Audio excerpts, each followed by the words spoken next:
people, my grandfathers, my great-grandfathers, great-uncles, cousins, many cousins. They all fought for the South. And I grew up understanding American history and understanding what had happened and how the South had been destroyed and very slowly rebuilt itself.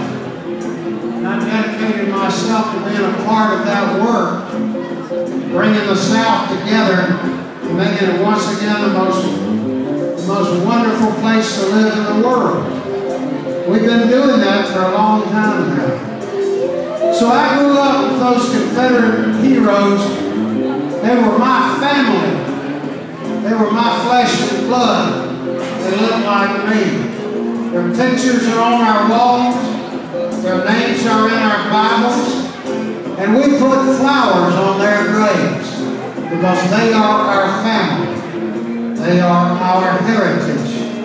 And we will never, ever be ashamed of them.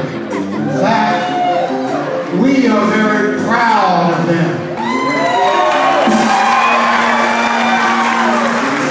Because they were really good people. They did what they thought was the right thing to do in their time. And they were part of the greatest army ever formed, maybe in the annals of history. And they are remembered today for fighting against overwhelming odds with great courage and perseverance. Until the last drop of blood was shed, they did not quit. So that's our legacy. And then I went into this TV show one time to audition for a part. And the part was to play an old boy that lived out in the country. And it turned out I was an old boy that lived out in the country. Old boy wore bald hats and liked to work on cars. I wore bald hats and liked to work on cars. Have an old greasy pair of blue jeans on. I was kind of like that. So they said, son, you got the part. That was in 1978, 37 years ago, that we started filming a show called The Dukes of Hazzard.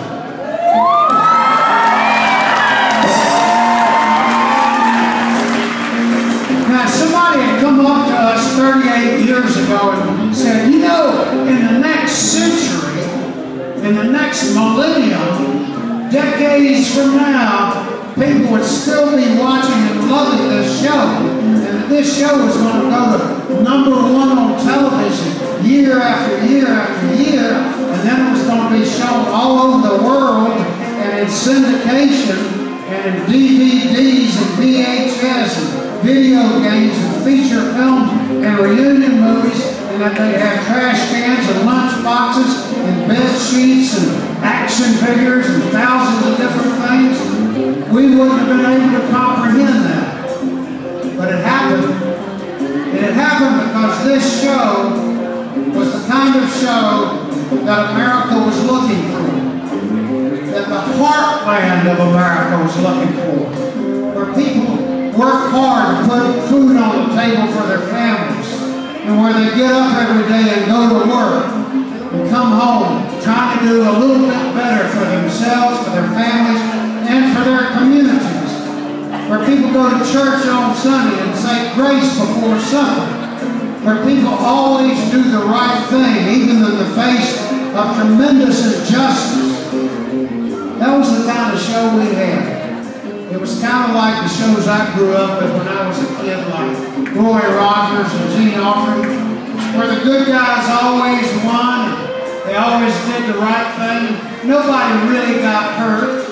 And the bad guys got their comeuppance. Well, we were just doing one of those old westerns like Gene Autry and Roy Rogers did, except we were using cars instead of horses.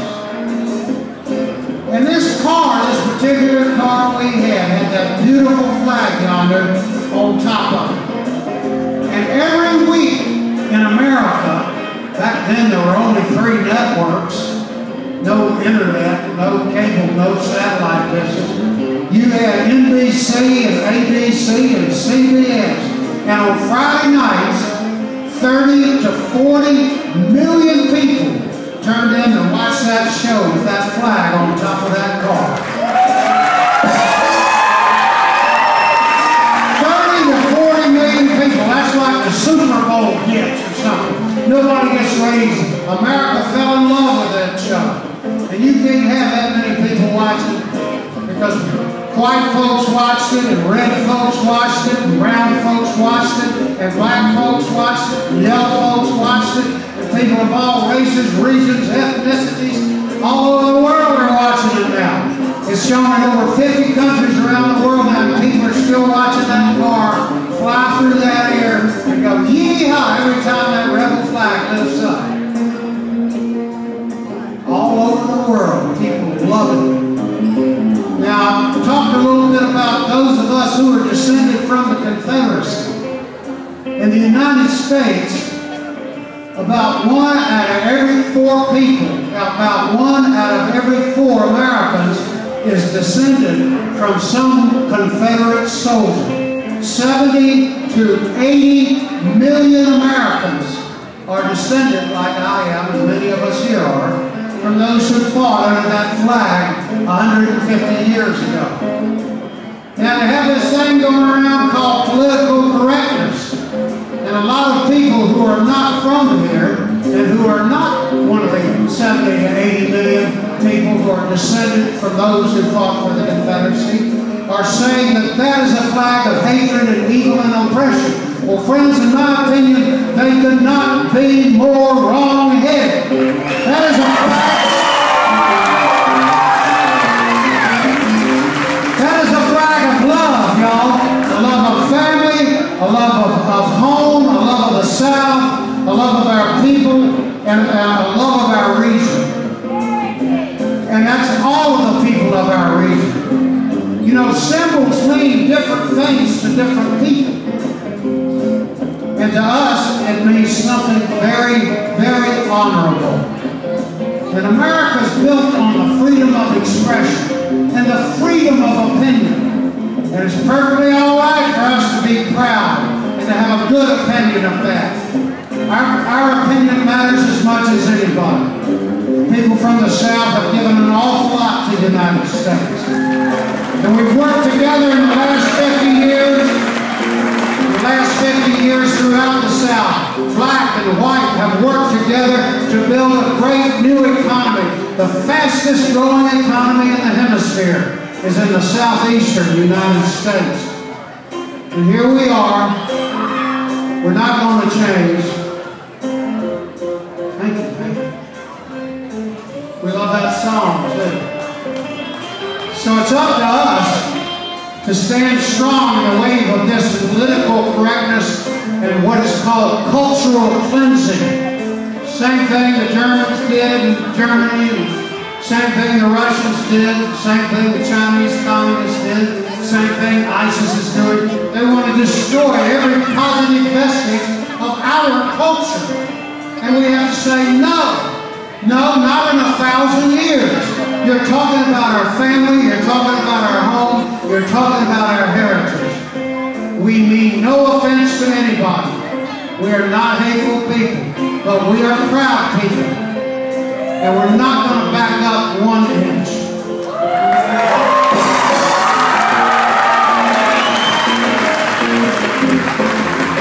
We cannot back up. We weren't looking for this fight. We did not ask for this. But they brought it to us. And we have to stand strong. The American people are behind us. Poll after poll after poll, national poll says that a vast majority of American people support our position. They do not see that as a symbol of hatred. They see it as a symbol of heritage and of pride, as a historic symbol. That's what it is. So I think if we stand our ground, and every time they take one down, y'all, we have to put 8 or 10 of them up.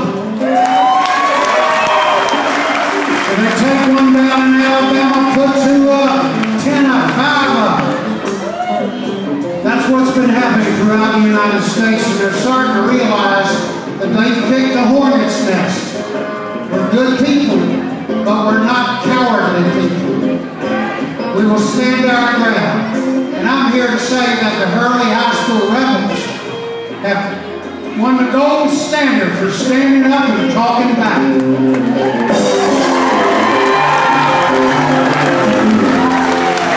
We shall not be moved like a tree standing by the water. We shall not be moved.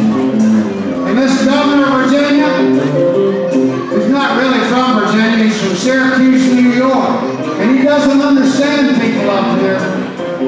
He will if he comes up here, though. We'll be back. And we'll bring 50 General Lees. And we'll bring people from all over the country. We want to thank y'all here at Hurley High School, Principal Pam, and all of y'all for saying you can't change who we are. We're not ashamed of who we are. We are proud of who we are. And y'all, America is proud of Hurley High School.